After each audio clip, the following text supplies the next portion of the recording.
గత కొద్ది రోజులుగా రాహుల్ గాంధీ లేవనెత్తిన కొన్ని అంశాలు మన ముందుకు వచ్చేసాయి. ఓట్ చోరీ, ఓట్ దొంగతనం జరిగిందని పెద్ద ఎత్తున ప్రచారం అయితే జరుగుతుంది. అసలు ఎలక్షన్ కమిషన్ న్యాయబద్ధంగా వ్యవహరించాలని డిమాండ్ కూడా నడుస్తుంది. మనతో పాటు సిపిఐ ఎంఎల్ ప్రజాపంద నాయకులు పోటు రంగారావు గారు ఉన్నారు. అసలు ఏం జరుగుతుంది, వాళ్ళ డిమాండ్స్ ఏంటో తెలుసుకుందాం. అసలు అన్న నమస్తే. నమస్తే.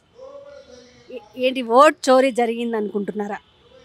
ఖచ్చితంగా అమ్మా, నరేంద్ర మోడీ ప్రభుత్వం వచ్చిన తర్వాత చాలా చాలా సాధారణంగా ఉన్నటువంటి వ్యవస్థల్ని కూడా కొంచెం పారదర్శకంగా లేకుండా చేస్తున్నటువంటి పరిస్థితి కనపడుతుంది.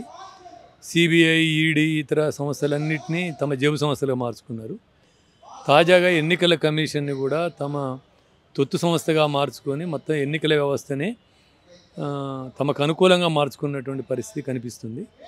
ముందుగా ఎన్నికల కమిషన్ నియామకంలో ప్రధాన న్యాయమూర్తి, సుప్రీంకోర్టు ప్రధాన న్యాయమూర్తి, ప్రతిపక్ష నాయకుడు, అదేవిధంగా అధికార పార్టీ హోమ్ మినిస్టర్ ముగ్గురు సభ్యులతోనే ఎన్నికల కమిషన్ని, చీఫ్ ఎన్నికల కమిషన్ ఎన్నిక చేయాలి. దాన్ని తొలగించి ప్రధాన న్యాయమూర్తిని దాని నుంచి తొలగించి ప్రతిపక్ష నాయకుడితో పాటు అది హోమ్ మినిస్టర్, అదేవిధంగా ఆ మంత్రివర్గంలో మరో మంత్రిని ఆ కమిటీలో వేశారు. అంటే వాళ్ళకి అనుకూలమైన వాళ్ళు ఎన్నిక చేసుకోవడానికి ప్రక్రియ చేశాడు. ఒక రాజ్యాంగబద్ధ సంస్థ అయినటువంటి స్వతంత్రంగా వ్యవహరించే న్యాయ వ్యవస్థని కూడా అందులో ముఖ్యమైనటువంటి సభ్యుని తీసేస్తే ఆ రాజ్యాంగ పరిరక్షణ చేయడంలో న్యాయ వ్యవస్థ కానీ అదేవిధంగా ప్రభుత్వం కానీ విఫలమైందని చెప్పి మేము భావిస్తున్నాం. ఈ క్రమంలోనే నిన్న రాహుల్ గాంధీ ఆరోపించినట్టుగా ఆయన ఒక నియోజకవర్గాన్ని శాంపిల్గా తీసుకొని పరిశీలన చేసి చెప్పాడు. ఒక నియోజకవర్గంలో అంత మ్యాల్ ప్రాక్టీస్ జరిగిపోయింది. కేవలం ప్రతిపక్ష ఓటును తొలగించడం, తమకు అనుకూలమైనటువంటి ఓట్లను చేర్చుకోవడం, తమకు బలహీనం ఉన్న కాడ ప్రతిపక్ష ఓట్లను తేల్చడం, అదేవిధంగా ఎక్కడి నుంచో తీసుకొచ్చి దొంగ ఓట్లను చేర్చుకోవడం అనేటువంటి ఒక డిజిటల్ రిగ్గింగ్ అనేటువంటి పద్ధతి ఉంది. ఇంతకుముందే ఫిజికల్ రిగ్గింగ్ ఉండేది, ఇప్పుడు డిజిటల్ రిగ్గింగ్ అనేటువంటిది ప్రక్రియను అనుసరిస్తున్నటువంటి స్థితి ఉన్నది. అందుకే ఎన్నికల కమిషను పారదర్శకత కోల్పోయింది. ఎన్నికల కమిషను ప్రజాస్వామికంగా వ్యవహరించట్లేదు. ఎన్నికల షెడ్యూల్ని ప్రకటించడంలో కానీ, వచ్చినటువంటి ఫిర్యాదుల్ని పరిష్కారం చేయడంలో కానీ, అదేవిధంగా ఎన్నికల్లోనూ ఓటింగ్లో కానీ కౌంటింగ్లో కానీ పారదర్శకంగా వ్యవహరించడంలో కానీ అది పూర్తిగా విఫలమైంది అనేటువంటి అనేక ఘటనలు స్పష్టంగా కనిపిస్తున్నాయి.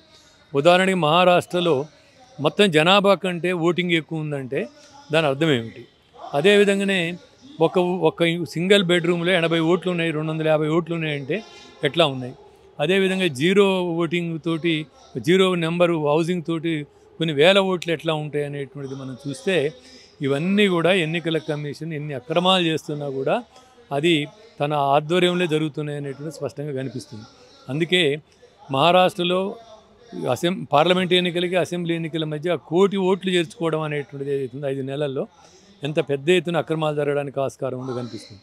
అందుకే వీళ్ళందరూ ఇలా TSDF, జాగో, సేవ్ డెమోక్రసీ అనే పేరుతో ఒక రౌండ్ టేబుల్ సమావేశం జరిగింది. అందులో అందరం డిమాండ్ చేసింది ఏంటంటే ఎన్నికల కమిషను విశ్వసనీయత కోల్పోయింది. ఎన్నికల కమిషన్ అనేటువంటిది ప్రభుత్వ సంస్థగా మారిపోయింది. అది ప్రజల సంస్థగా ప్రజాస్వామ్యబద్ధంగా లేదు. కాబట్టి ఇప్పుడు ఉన్నటువంటి ఎన్నికల కమిషను రాహుల్ గాంధీ లేవనెత్తిన ప్రశ్నలకు కూడా సమాధానం చెప్పుకోకుండా దొడ్డిదారిలో బెదిరింపులు పూనుకున్నాడు. కాబట్టి ఈ ఎన్నికల కమిషన్ని రద్దు చేయాలని చెప్పి డిమాండ్ చేస్తాను. అదేవిధంగా గతంలో ఏదైతే ప్రధాన న్యాయమూర్తి భాగంగా ముగ్గురితోటి కమిటీ ఉందో అదే పద్ధతిని తీసుకురావాలని చెప్పి డిమాండ్ చేస్తాము. అదేవిధంగా ఇప్పుడు బీహార్లో తలపెట్టిన సర్ అనేది ఎన్నికలకు 2 నెలల ముందు ఇది కుట్రపూరితంగా చేసినటువంటి స్పెషల్ సర్వే ఏదైతే ఉన్నదో ఇది అన్యాయమైందని చెప్పి భావిస్తున్నాం. దాన్ని రద్దు చేయాలా. అది బీహార్ తర్వాత బీహార్లో ఎట్లైనా గెలవడానికి బీజేపీ ప్రభుత్వము నితీష్ కుమార్ ప్రభుత్వం చేస్తున్నటువంటి కుట్రలో భాగంగా జరుగుతూ ఉన్నది.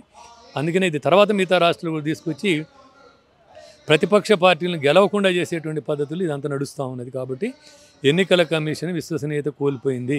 కాబట్టి దాన్ని రద్దు చేయాలి, వాళ్ళు రాజీనామా చేయాలని చెప్పి డిమాండ్ చేస్తారు.